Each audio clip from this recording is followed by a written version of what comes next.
share his insight regarding this very important development. I have 3 important points, and 3 important points I would like our eminent guest to put light on these 3 important points. Number one is that we are observing systemic change in international system. And in my perspective, we are living in a tripolar world. The one pole is led by United States of America, and India, Israel, they are the strategic partners of the US. The second pole is led by China, in which Russia, North America, and Iran, they are the declared partners. And third pole, which is in a formative phase, is in fact Europe, led by France, because they have differences on many issues, from Greenland to Gaza, as well as on Ukraine with the United States of America. And by the way, different sources claim that there is a debate in Europe that this is the time that they need to talk to Russia. And even in Britain, there is a debate that they have to put sanctions against at least President Trump's organization because they are violating the international law. Second important thing is Monroe Doctrine. In fact, this doctrine came in 1823. Though America was not power at that time, they had a very small navy. And later on, they became very powerful in 1890 when America became the richest nation in the world. And they started a policy of colonization, especially that started from Cuba, 1898, when they had a war with Cuba and the Spaniard Empire, and they captured even Manila port. So how this Monroe Doctrine is reflected in President Trump's policy, and in American foreign policy, there are many sources. In fact, individual source is very important, which guarantees change in the US foreign policy. From that very perspective, the question that comes in my mind is that initially President Trump showed that he would maintain peace and stability in the world, and he claims that he stopped 7 wars.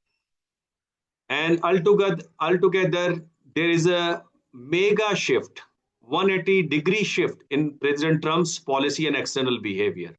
Why this is so? Because of internal pressures or external pressure, there are some hidden forces or what?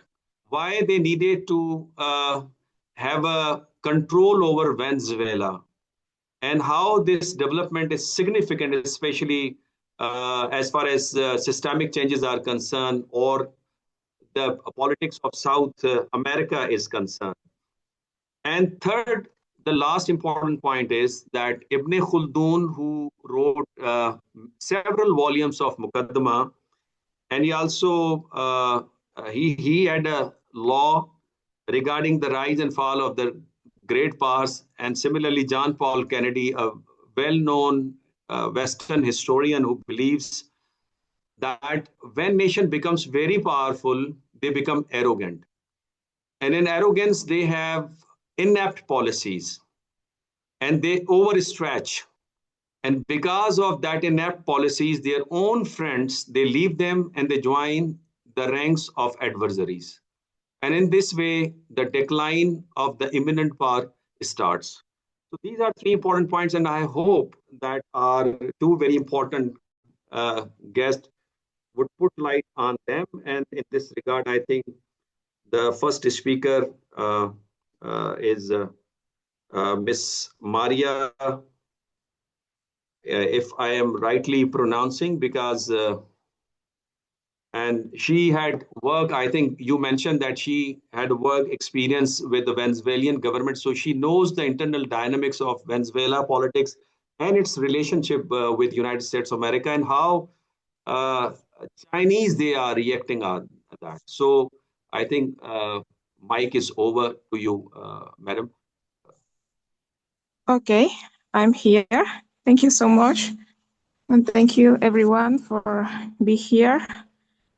I have a really a stress week because it depends of our capacity for understand everything. We are still humans, and I am Venezuelan, and is my country. And I born and grew in the country of the Bolivarian Revolution. And today I'm not only supporting the revolution, I am supporting also my sovereignty. And thank you so much for this event and for everyone to be here with us. First of all, I want to clarify that this is not a war, but rather a permanent aggression against a country that can only defend itself through the resistance and unity of its people. Behind every intervention by the United States in Central America and South America, where it supported cruel dictatorships such as Pinochet through Plan Condor, there was always an interest and a need to appropriate resources, control strategic positions such as the Panama Canal, and create a market dependent on USA products and technology. That's why the sanctions for the Venezuelan are really difficult to handle it because all our system, electricity system, and the in everything is from United States. And this is how the United States largely consolidate its position as the world's lady economic power through the systematic plundering of Central America, South America, and the Caribbean. For them, democracy as freedom means servile governments, democratic or not, but in a relationship of subordination and dependence so that they can be given resources practically for free. What happened before Chavez in Venezuela, process them and sell them back.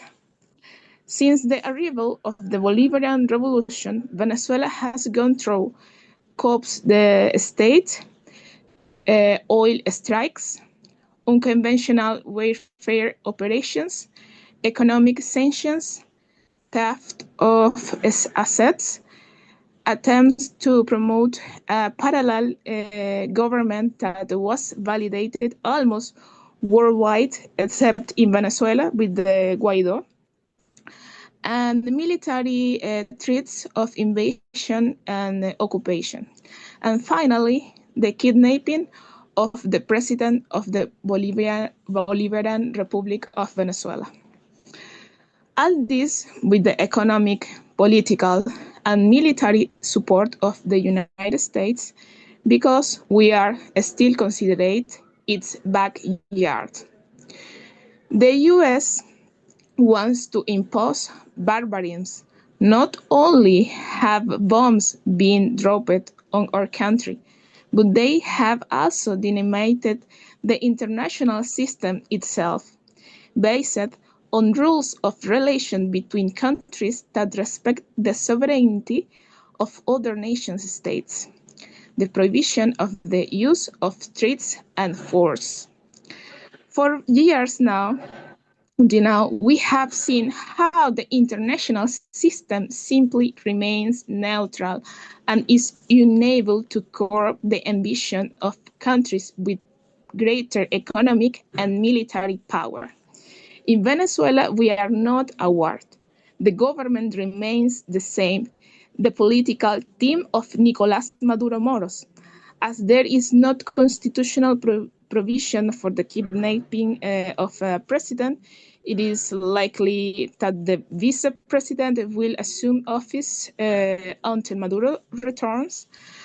And for his part, Maduro has said in the court of the United States that he is a prisoner of war, that he is the president of Venezuela, and that he is invoking the Geneva Convention, refusing to accept bail, and now the accusation against him in the U.S., including being a narco-terrorist with an organization called the Los Soles Cartel, have been refuted and removed from his file because no such group exists. And the US has said that it wants the money to go to American accounts and from there to Venezuela, that they will come and invest a huge amount of money, which they will obviously charge us for from our own resource, and that they want us to consume only American products, which, as we all know, mostly come from China. And now we have to see how they are going to do all this, because Venezuela has international agreements with China, Russia, Turkey, Iran, etc. So it is not as easy as they want to make it seem. Furthermore, interestingly, yesterday at a meeting, Trump's oil executives told him, "We left in 2019 when you imposed sanctions on Venezuela." But it should be noted that Obama was the first to impose sanctions in 2015, calling us an unusual and extraordinary threat.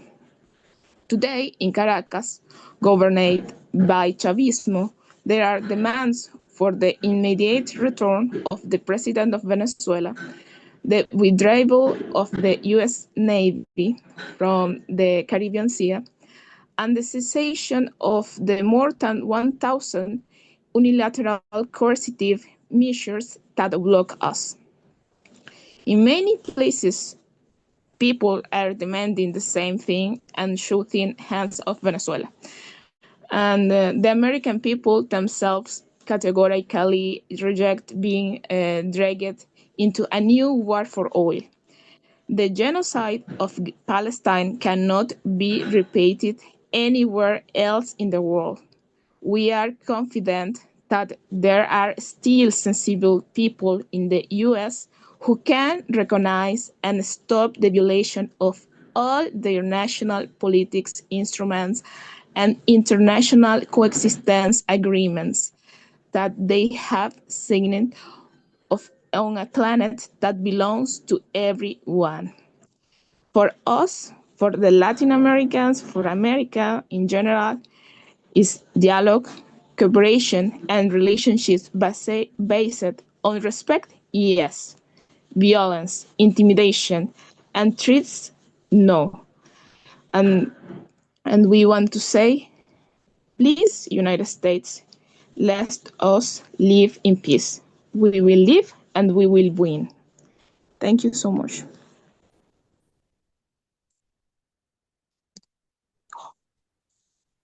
Thank you very much, Dr. Mariadelosdioses. I mean, in a very brief time, you have enlightened us regarding the very feeling of the Venezuelan government. And you rightly pointed out that in 2015, President Obama sanctioned heavily Venezuela. It means whether they are Democrats or Republicans, but they have a consensus that the South America is their area of influence. Now, I would like to invite Samrez, a retired army officer, have a very extensive experience as far as command and staff is concerned. And he also served as a Director General in Institute of Strategic Studies and very important voice in Pakistan regarding defense issues. And he understands international politics and fundamental changes which is occurring at the systemic level or at the regional level. And my major question would be, Dr. Samrez, that since we are observing that America is trying to have a control over energy resources and their movement and their supplies. And since we know that the maximum reserves are with Venezuela, Iran, and Saudi Arabia. And after Venezuela, America is threatening Iran. Is it possible by tomorrow America may threat Saudi Arabia as well? Sir, over to you. Dr. Munawar, thank you very much. First of all, my gratitude to you, to Dr. Maria, and Shafqat Rasool for giving me this opportunity. It's a very, very important and pertinent subject that the world is grappling with. In my opening remarks, I would say that in the wee hours of 3rd of January, something bizarre happened for the civilized world. And I would say the mighty, the sole superpower, whisked away the president of a sovereign state in a flawless clandestine operation. I would say, to put it very simply, that whenever a power grows, it enhances its freedom, its parameter of interest and parameter of influence, which has been amply highlighted by Dr. Maria and you yourself also. The rival bloc of the US, which you mentioned in your opening remarks, particularly I would say the Eastern Bloc, which is led by China and Russia, is knocking at the backyard of the US. Its area of influence is being threatened. And I see, while you said that US is arrogant because of its power, but I see US as reactive, frustrated, and impulsive. And conversely, the world is aghast at deciphering the motives of the US action. About President of the US, I would like to talk about two things. Once he came to power for the first time, he was known as Kraken, which is the agent of chaos. And it was said then that he will uproot everything and rebuild. But I think that in his first tenure, he could not deliver much as far as this title was concerned, but now he is beginning to deliver. Secondly, since his electioneering campaign and its manifesto that was declared, I've been saying from day one that President of the US, President Trump, has been dichotomous and paradoxical. While he was saying that he will reduce conflict on the globe of Earth, but his objectives, declared objectives, in my view, were there to increase conflict on the globe of Earth. Now, coming to Venezuela, it's a petro state. We know that it is suffering from Dutch disease because of over-reliance on petrochemicals. The US action is not being termed as an act of war, but rather it is being termed as law enforcement operation. However, once the global law, universal law is applied, no consent was obtained from a sovereign state. President Maduro had a head of state immunity, which was unilaterally revoked. The US use of lethal force in operation was unlawful. And there is no US self-defense claim. They were fabricated claims, and we know what kind of objectives the US had. We know that the estrangement between Venezuela and the US, it began in 1999. And in the coup of 2002, the US was alleged for intervention in internal affairs of Venezuela. So Venezuela has remained under sanctions, has remained under quarantine, and because of that, the Venezuela has suffered as far as economic recession is concerned. And it was mentioned that between 2014 and 2016, real GDP declined by estimated 24.3%. And by 2016, the country had an inflation rate of 800%, the highest in its history. Now, moving further, I would like to talk about the motivations of the US, why US went for this. And in that, I will also like to answer the question that you have raised. First of all, I would say that it is meant to ensure energy security. The US is facing certain challenges from the present biggest source of energy, which is Middle East, and it has secured its energy supply from Venezuela, which has the largest and unique oil reserves available.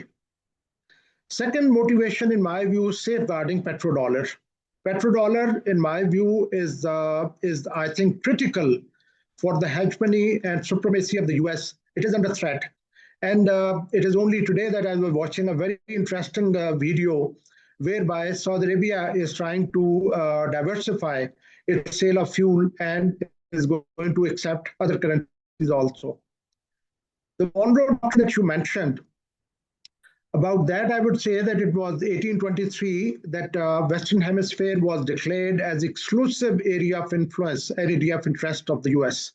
And it was said that nobody will be allowed to put a foot in this region.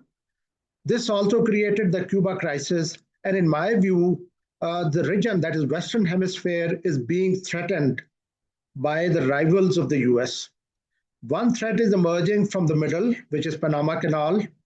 And the second threat is emerging in the north, which is the Arctic Circle. So we have heard a lot from President Trump saying that he is going to get Greenland come what may. So Monroe Doctrine, it is a sort of a rebirth of Monroe Doctrine, whereby US is trying to reassert itself in the Western Hemisphere. Continuing on the motivations, I will also like to say that they have tried to send a strong message to the rivals. They have tried to send a warning to the troublesome regimes or leaders. They are claiming to exercise control on drug trafficking. They are also aiming at building image of President of the United States as a reckless leader. And they are also trying to secure supply of raw materials. And here comes the question that you have raised, and that is preempting challenges in the Middle East. In the recent conflict between Israel and Iran, there was a serious concern that what will happen if Iran blocks Persian Gulf and the supply of oil, it is impeded or it becomes chaotic. Now, by exercising control on Venezuela, I would say that US has preempted that threat. US has enhanced its liberty of action. It can happen that this particular action of the US emboldens the US or encourages it to go for Iran, whereby it will not be concerned about blockage of the Persian Gulf. As far as the future is concerned, I will quickly like to run through. In my view, whatever we are observing after this action of the US, there are no indications of a mass resistance in Venezuela. January 9th, both states have agreed for exploratory talks and to restore diplomatic relations. Interim president, that is Ms. Delcy Rodriguez, is now more reconciliatory, right? And she was a little I would say, responding boldly, but now she's more reconciliatory. The US has also bypassed the opposition in the shape of Maria Corina Machado, and US has declared that it will act as a political overlord for which may prolong for a couple of years. US will be taking oil through reinvigorated US oil companies' role, and there is going to be a massive US naval presence in the offshore areas of Venezuela. In my view, this is a rebirth of Monroe Doctrine, which is also being named as Monroe Doctrine after President Trump. And as far as the future is concerned, there is going to be uncertainty about the transition because I don't foresee elections hearing very early. And it may cause a managed instability in Venezuela. Geopolitical shifts, like the countries like Mexico, other smaller neighbors of the US, will feel concerned, and they will not like to have some type of interference of the US into their domestic affairs. And of course, there are growing domestic conflicts within the US. The response of Congress, the response of judiciary, the response of public, that is going to create some disturbances as far as the US is concerned. With that, I would like to end my talk, and I'm available for any kind of questions subsequently. Thank you very much. Thank you very much, General Saab, for your very enlightened and brief insight regarding the development which is going on in South America. You are absolutely right, sir, that you have identified 3R phenomena: reactive, repulsive, and repressive policies of United States of America. And this is all that leading America to have a 3D phenomena, which is exactly true even for India as well, like demonizing, destabilizing, and destroying the anti-American regimes in South America and Persian Gulf area as well. And you rightly pointed out the three very important objectives of American foreign policy: that secure energy security, because America, they have exhausted their own strategic reserves of oil. Second, you identified like saving the petrodollar. You are absolutely right, sir. And third, messaging the rivals that America is a reckless leader. Thank you very much for your insights, sir. Now, open for questions, I think. And first question, which is coming from PhD scholar from Ankara University, Turkey. And his name is Jibrail Enrique. Sir, question is that what could be the possible consequences for the current world order characterized by the leadership of US and the multilateralism? So any one of two can answer. General Samrez Sahab, if you will take a start, please. Yeah, sure. Thank you very much for a wonderful question. I would say that after Cold War, the world has seen liberal global order. So liberal global order is seeing its demise. The action which the US has executed with, I would say, a brazen immunity is itself an indication that the liberal order, which is heading towards its demise, and it is likely to be replaced by a realist global order. Because the globe is transiting towards multipolarity, or it may be bipolarity if China can emerge to that level where it can challenge. And it is already doing that, it is already challenging. So in my view, the US has become very brash and very aggressive in its actions under President Trump. And the kind of statements which are coming from the US, like President Trump says that it is only my morality which is stopping me from my actions. There is no otherwise global law or any probation that I might have. Secondly, he says that he is going to get Greenland come what may, whatever happens. So in my view, while US is trying to secure itself against various challenges, it is also making itself insecure, because friends of the US, enemies are already, I would say, concerned or afraid of the US. Even now, the friends are also, they will also not be comfortable. Please pardon me. They will also not be very comfortable with the US. What Dr. Munawar has mentioned in the beginning, that there are three blocks now. One is the Russia-China, second is the Europe, and third is the US.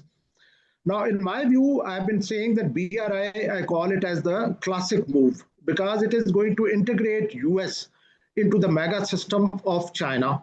Now, what's happening is that the US is itself, it is going to integrate Europe into the mega system of China. So what is happening is that the US is itself pushing Europe away from the US. So it may see, if US goes for the Greenland, it may see demise of the NATO.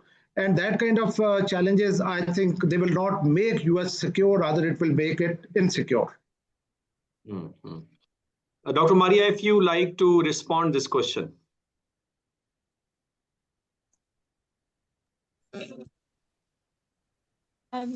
Only like Venezuela denounced by in the OPEP, but we don't know what can happen in the end, because actually we still always do the same, like go to all the diplomacy tools, but still we have the sanctions, still we have the problem in the United States. We will see. I think I cannot say what can happen with the PEP, because They don't support us that in the big way when we start the problem in the 2015. Thank you, Dr. Maria. I think the time is more or less over of this session, and I will request that rejoin the link because the time is over of this Zoom link. And we have another very important question which is coming from Rwanda High Commission. General Saab, this is very important question. The question is that it seems the US courts will sentence Maduro according to their political motivation. What will the world consider importance of the so-called international law or justice anyway? In other words, he's asking the international law and justice, these are important check on the crude use of power. And if these checks are over, so how United States of America can be contained if it is going to violate international law? Thank you very much, Dr. Munawar. The point is that it has been amply manifested through US action that US cares damn about international law or any kind of order or whatever we may call as a civilized or rule-based action. So US has, as I said, that it has become very brute, it has become very brash, it has become very aggressive. So in my view, as far as the global response was concerned from the rival powers,